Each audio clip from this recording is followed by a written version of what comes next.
Happy New Year, everybody. It's 2020. Now I just have a huge mess on my floor. Hey everybody, welcome back to Morning Coffee. It is my 2020 resolution series. This special 8-part series will run on my channel throughout January. Each video is going to tackle a specific goal or resolution that people tend to set at New Year's. And we are going to talk all about how you can actually make those goals happen in 2020. Not just set your goals, but actually make them happen. I'm excited to have you here for the resolution series. Stay tuned. Hey guys, welcome back to Morning Coffee. This is my 2020 resolution series. This series is designed to help you get a good start on all of your goals for 2020. And today we are talking about a really fun topic, which is traveling more in 2020. I've already shared 4 videos in this series on money, relationships, health, and organization. So if you're interested in those videos, I'm going to link them below just in case you haven't seen them. When you think about what a great 2020 would look like to you, maybe travel comes to mind. Maybe you are thinking about taking a girls' trip to the spa. Maybe you're thinking about going with your extended family to Florida for Christmas. Maybe you want to take your family on a little camping trip or go on a weekend getaway with your husband. Maybe you want to take the kids to Disneyland this year. No matter how big or small your travel goals are for 2020, I'm going to give you some great tips today so you can make sure you actually make them happen. The first tip that I have for you when it comes to travel is the most important, which is planning ahead.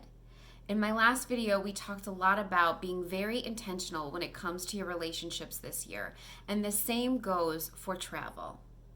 Travel requires a lot of logistics in our everyday lives. It requires maybe somebody to watch the kids, somebody to watch the dogs. You need time off of work. You obviously need to make reservations for flights or, places to stay, things to do. There is a lot that comes with actually making a trip happen. And a lot of those details usually involve money. So when it comes to actually having everything that you need to make these dreams happen, having the money means you have to plan for it in advance. It's so fun to talk about traveling and be like, oh yeah, it would be so great to do that. I would love that. Let's do it. But it is another thing entirely to actually take the steps and make the plans to go and do that thing. Can you book a last minute trip? You sure can. I totally understand if some of you are maybe a little bit more spontaneous and unexpected when it comes to your travel. But if that is your personality, I might suggest to you that you start setting aside some money in a travel fund so that you can just have it sitting there ready and waiting when the right opportunity to travel comes for you. That way you won't have to worry about all of a sudden paying for a flight and a hotel and all of those things. You're going to have the money in place for you so that you can go ahead and book right when this mood hits you. Taking a trip at the last minute is usually the exception, not the rule, but make sure that you have some plans in place and some funds and resources available to you if you do decide to go on a booking spree. You have a great opportunity here at the beginning of the year to really step back, look over your year as a whole, and decide when would be the right time to travel for you. If that sounds too overwhelming, if making plans to travel for the entire year sounds like too much, try taking just a quarter at a time. Look at your calendar for January through March, April through June, and kind of break it down that way if it's a little bit more doable for you to have it in bite-sized pieces. I can't tell you how much being intentional about planning trips has helped me. With my work schedule, I work on nights and weekends, and I'm assigned job responsibilities years in advance. And so for me, if I didn't take the time out to strategically plan vacation time, they very well wouldn't happen. I literally wouldn't be able to travel if I didn't block it out on my calendar months. So for example, I had a few kind of small trips that I wanted to fit in to my husband and my schedule here at the beginning of the year. We have a local weekend getaway that we got as a gift for Christmas, and we still had a cabin getaway that was gifted to us by my mom for our wedding. This month, I used my time to go ahead and book those things for the end of February and the end of April. We actually already chose a week in July when we're planning to take an extended trip together, as well as jotting down some dates that he and I could go to our family's cabin in the summer. Feels so good to book these things in advance. I felt super accomplished being able to check, made that reservation, check, made that reservation. It gives you something to look forward to in the next coming months, and you'll be super happy knowing that you've prepared in advance and have a really great trip coming up.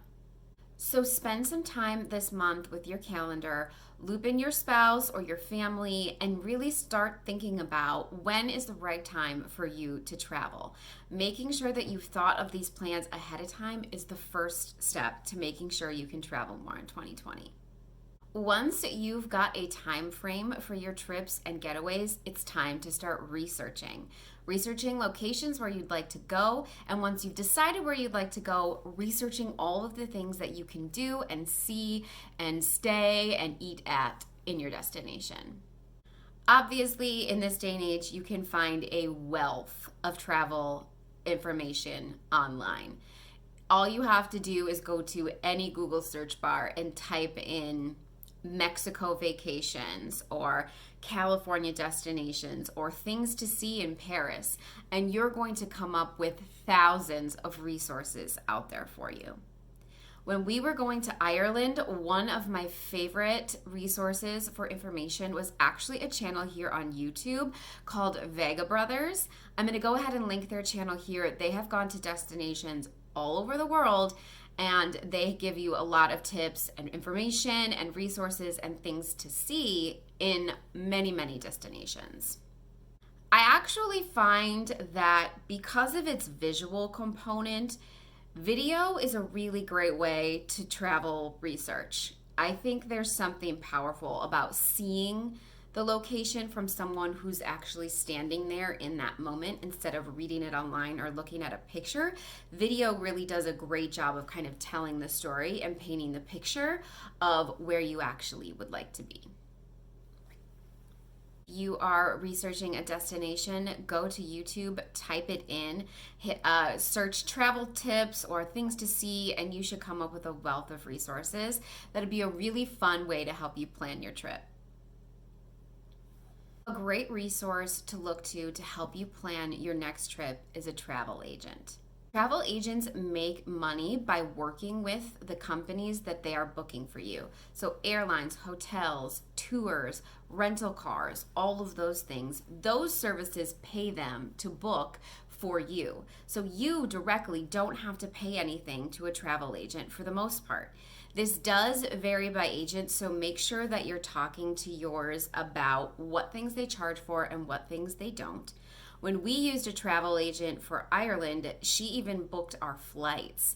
That was something that I had heard travel agents charge for, but ours didn't. So again, if it's something that you're considering, make sure you talk to them about what things you can expect additional fees for or not, so that you don't get yourself into a situation where you're paying for something later and you didn't realize that was the case. Our travel agent took care of reserving our flights, reserving a rental car, and she also hooked us up with vouchers for places to stay while we were there. She could also have booked things like tours and experiences for us. That's something we chose not to do, but that is also falling under their description of things that they can help you with. I actually really loved using a travel agent for this trip. With everything else that was on our plates and we were working on last year, it was so nice to know that we had someone taking care of all of the paperwork and the legwork for the trip so that we could focus on other things. Especially when you're considering a trip overseas or somewhere where you don't speak the local language, you would be really surprised by how much insight and information that a travel agent can offer to you. You're getting the value of their expertise and experience to help you make your trip better. Even if you're looking to travel somewhere domestically, A lot of times travel agents have kind of like secret tips and information and hacks on popular travel destinations like Disney properties or cruises, for example. They should have a lot of good insight for you on how those things work and how you can best maximize what you're spending on for those locations. I wrote a blog post all about my tips and my experience with working with a travel agent. I'm going to link that down below so that you can click and read that if you'd like to learn more about working with a travel agent. Lastly, I just briefly wanted to touch on a very obvious component of travel, which is that it costs money. And having the money to travel requires some planning and preparation. I did already share a video in my 2020 resolution series all about making sure your money goals happen in 2020. That is going to be linked up here and down below, so you can go watch that so that you can figure out how to make your money work for you and your goals this year. To keep the costs of travel down, consider using some alternate housing options instead of a traditional hotel. You can use sites like Airbnb or VBRO, and they often have really affordable options that almost sometimes could give you better value than what you're getting at a hotel. So for example, you could rent a full apartment with a full kitchen for the same or less than what you'd be spending at a traditional hotel where they don't always have all of those things. And when you're traveling, especially for an extended period of time, having access to something like a kitchen can save you a ton of money so that you can spend it on doing more fun things during your trip. Speaking of food, we did a couple things when we traveled to Ireland that kind of helped us use our food budget to its best capacity.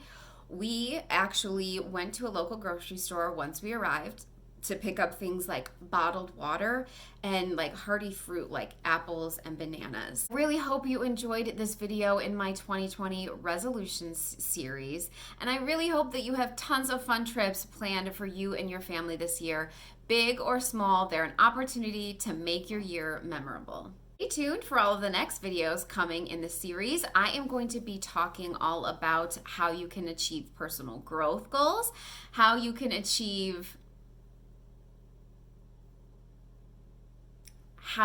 live more cleanly and naturally in 2020, as well as how to get more confidence this year.